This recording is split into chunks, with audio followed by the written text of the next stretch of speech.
அண்ணா நம்ம சாட்டை என்ன தொடர்ந்து அவர் பேசக்கூடியதெல்லாம் சினிமாக்காரர்கள் அரசியலுக்கு வரலாமா கூத்தாடி அப்படின்னு நம்ம தலைவர் தொடர்ந்து பேசுவார்.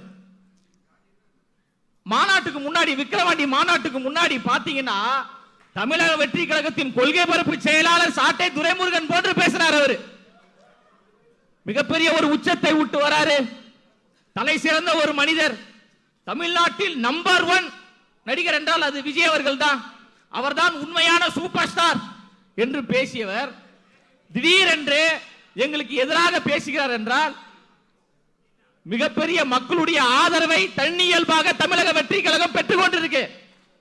அதை பொறுத்துக் கொள்ள முடியாதவர்கள் எங்களுக்கு எதிராக பேசிக் கொண்டிருக்கிறார்.